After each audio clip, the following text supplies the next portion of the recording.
আজ ঘন্টা দুয়েক আগে ভারতের স্বরাষ্ট্রমন্ত্রী অমিত শাহ সোশ্যাল মিডিয়ায় এমন এক ঘোষণা করেছেন যা আপামর ভারতবাসীর কাছেই কিন্তু রীতিমতো শকিং। ভারত যে কিভাবে জঙ্গি দমনে শেষ 1-1.5 মাস ধরে ক্রমাগত কাজ করেছে তারই কিন্তু আজকে বহিঃপ্রকাশ হয়েছে স্বরাষ্ট্রমন্ত্রীর এই টুইটে।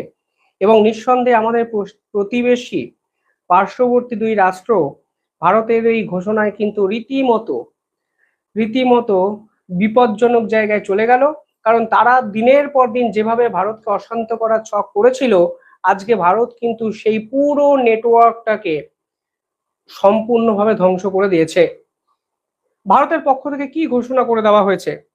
ভারত আজকে ঘোষণা করেছে যে তারা 253 জনকে আটক করেছে এবং আটক করার পাশাপাশি গোটা দেশ জুড়ে প্রায় 14টি রাজ্যে আজকে ভারত ক্র্যাকডাউন মুভমেন্ট ভারতের সেনাবাহিনী চালিয়েছে।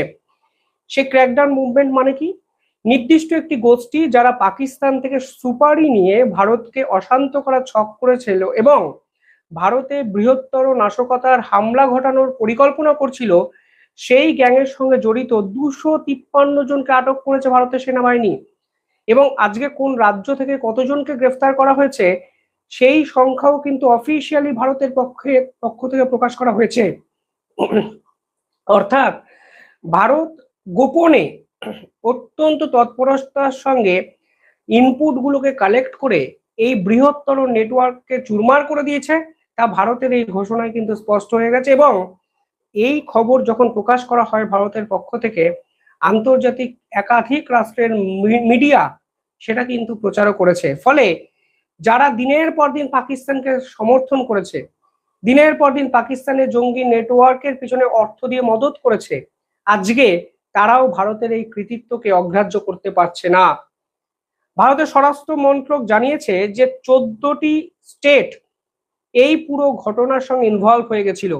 মানে পাকিস্তানের নেটওয়ার্ক শুধুমাত্র ভারতবর্ষের নির্দিষ্ট একটি রাজ্যকে কেন্দ্র করে তৈরি হয়নি। আমরা দেখছিলাম ভারতবর্ষে শুধুমাত্র কাশ্মীরকে কেন্দ্র করে এতদিন পাকিস্তান এই ধরনের জঙ্গি নাশকতা চালানোর চেষ্টা করেছে। কিন্তু আজকে যে তথ্য সামনে এসছে সেখানে বলা হচ্ছে তাদের এই নেটওয়ার্ক উত্তর থেকে দক্ষিণ, পূর্ব থেকে পশ্চিম প্রায় সমস্ত জায়গায় কিন্তু এক্সপ্যান্ড করা হয়েছিল। এবং সেই চেষ্টাই কিন্তু পাকিস্তান ক্রমশ করেছিল দিনের পর দিন। এবং যে তথ্য সামনে এসছে সেখানে বলা হচ্ছে শুধুমাত্র কাশ্মীর নয়, এক্ষেত্রে নাম জড়িয়ে গেছে আরো 14টি রাজ্যের, যার মধ্যে উত্তরপ্রদেশ, হরিয়ানা, দিল্লির মতো হাই ভোল্টেজ এরিয়া, পাঞ্জাব, রাজস্থানও ইম্পর্টেন্ট। তথ্য বলছে ইউপি থেকে আটক করা হয়েছে 62 জন। তারা সকলেই শাহবাজ ভাট্টি নেটওয়ার্কের গুরুত্বপূর্ণ সদস্য। এই শাহবাজ ভাট্টি নেটওয়ার্কটি কি? এই নেটওয়ার্কটি পুলওয়ামা হত্যাকাণ্ডের সঙ্গে সরাসরি জড়িত এবং কিছুদিন আগে পশ্চিমবঙ্গের মুখ্যমন্ত্রীকে আক্রমণ করার অভিযোগে এক পাকিস্তানের গুপ্তচরকে, জঙ্গিকে আটক করা হয় এই বাংলা থেকে। এই শাহবাজ ভাট্টি নেটওয়ার্ক কিন্তু সেই ধরনের সংগঠন যারা এই ধরনের জঙ্গিকে সামনে এগিয়ে দেয়, এন্ডোর্স করে এবং ভারতের মুখ্যমন্ত্রী, বিভিন্ন রাজ্যের মুখ্যমন্ত্রীদের টার্গেট করে। এবং বুঝতেই পারছেন যদি কোনো ধরনের মুখ্যমন্ত্রীর উপর হামলা ঘটানো হয় তাহলে কিন্তু পাকিস্তান তাদের যে লক্ষ্য তা কিন্তু সাকসেসফুলি করতে পারবে। সেই চেষ্টাই কিন্তু এই ধরনের নেটওয়ার্কটা করে। সেখানে বলা হচ্ছে হরিয়ানা থেকে আটক করা হয়েছে 52 জনকে, দিল্লি থেকে আটক করা হয়েছে 51 জনকে, পাঞ্জাব থেকে আটক করা হয়েছে 44 জনকে, রাজস্থান থেকে আটক করা হয়েছে 15 জনকে, মহারাষ্ট্র থেকে আটক করা হয়েছে 8 জনকে, উত্তরাখণ্ড থেকে আটক করা হয়েছে 8 জনকে এবং কর্ণাটক, গুজরাট, বিহার সমস্ত রাজ্য থেকে গ্রেফতার করা হয়েছে 3 জনকে। পাশাপাশি তেলেঙ্গানা, হিমাচল প্রদেশ, জম্মু এবং কাশ্মীর ও কেরালা এই সমস্ত রাজ্য থেকে 2 জনকে আটক করা হয়েছে। গোটা দেশে প্রায় 80টির থানায় এই শাহবাজ ভাট্টি নেটওয়ার্কের বিপক্ষে কিন্তু এফআইআর করা হয়েছে। টোটাল এফআইআর এর সংখ্যা 200 অতিক্রম করেছে।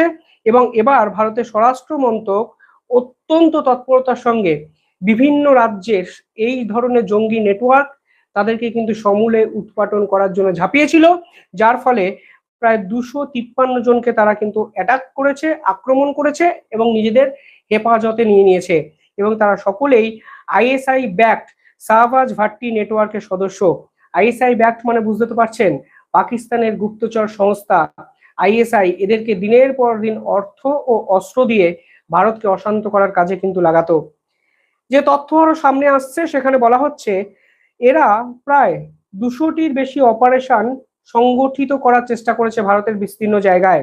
শুধু এদেরকে নয়, এদের সঙ্গে জড়িত আইইডি অর্থাৎ ইম্প্রোভাইজড এক্সপ্লোসিভ ডিভাইস, গ্রেনেড, পাকিস্তানের বিভিন্ন ক্ষেত্রে সরঞ্জাম, একাধিক অস্ত্র, গুলি, সিসিটিভি ক্যামেরা সমস্ত কিছু কিন্তু আটক করা হয়েছে আজকে স্বরাষ্ট্র মন্ত্রকের পক্ষ থেকে।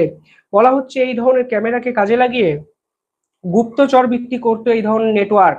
অর্থাৎ এই ক্যামেরা যেখানে লাগানো থাকতো সেই ক্যামেরার কাজ ছিল ট্রুপ ডিপ্লয়মেন্ট, অর্থাৎ আর্মি ডিপ্লয়মেন্ট গুলোকে হুবহু স্ক্যান করে পাকিস্তানের নির্দিষ্ট গন্তব্যে পাঠানো।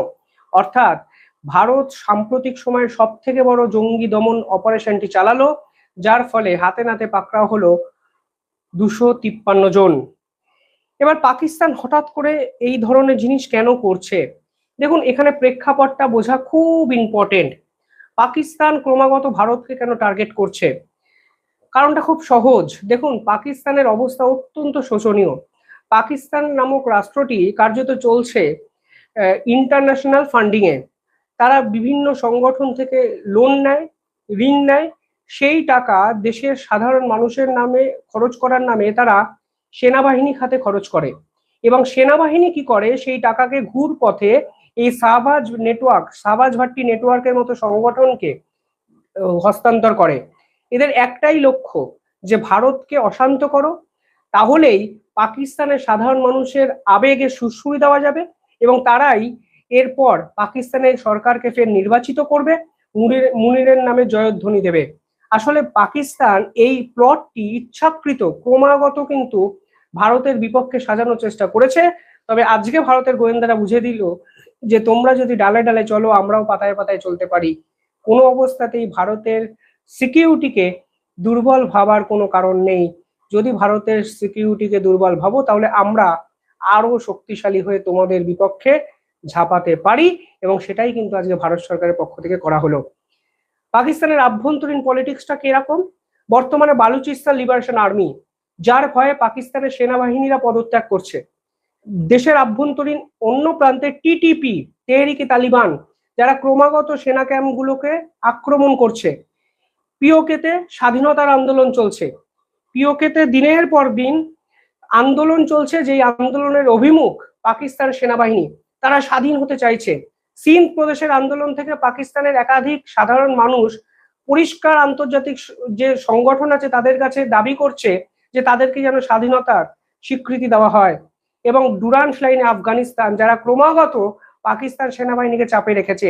এবং এই ক্রমাগত সাঁড়াশি চাপ যা দেশের আভ্যন্তরীণে অন্তত 5টি জায়গা থেকে তৈরি হয়েছে, সেই চাপগুলো সামলাতে হিমশিম খাচ্ছে আসিম মুনিরের সেনাবাহিনী। এবং দেশের মানুষ বুঝতে পারছে যে পাকিস্তানের সেনাবাহিনীর আসল ক্ষমতা হলো বিগ জিরো।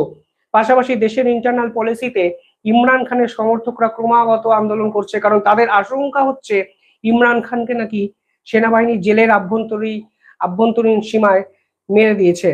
এই প্রেক্ষাপটে দাঁড়িয়ে যদি এই ঝঞ্ঝাটের অভিমুখ বা এই বিতর্কের অভিমুখটি ভারতের দিকে ঘুরিয়ে দেওয়া যায়, তাহলে আসিম মুনিরের সেনাবাহিনী এক ঢিলে সব কটা পাখিকে মারতে পারবে। এবং এর জন্যই তারা ভারতকে ফের বিস্ফোরণে কাঁপিয়ে দেওয়ার চেষ্টা করেছে, এবং তার জন্যই শাহবাজ ভাট্টি নেটওয়ার্কের জন্ম, যে নেটওয়ার্ক উলামা হত্যাকাণ্ডের সঙ্গে জড়িত, এবং তারা এখন বৃহত্তর এক পরিকল্পনা করছিল। এবং দেখুন, তথ্য বলছে প্রায় 253 জন শাহবাজ ভাট্টি নেটওয়ার্কের সঙ্গে জড়িত ব্যক্তিরা দেশের বিভিন্ন জায়গায় ছড়িয়েছিল। আর এই 14টি রাজ্যে ভারতের গোয়েন্দারা হানা দিয়ে এক বৃহত্তর জঙ্গি নেটওয়ার্ককে তারা ধ্বংস করে দিয়েছে। নিঃসন্দেহে ক্রেডিট গোস টু আওয়ার সেনাবাহিনী, গোয়েন্দা দপ্তর এবং স্বরাষ্ট্র দপ্তর। যাই হোক, আপনারা কিভাবে দেখছেন কমেন্টে জানাবেন, এবং মনে রাখবেন পাকিস্তান কিন্তু এর পরেও চেষ্টা করবে।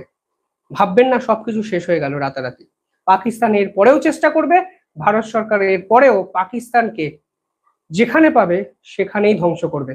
যাই হোক, কমেন্টে জানাবেন কি করা উচিত ভারতের। ফের কি অপারেশন সিন্ধু 2.0, নাকি অন্য কোনো পরিকল্পনা করা উচিত ভারতের?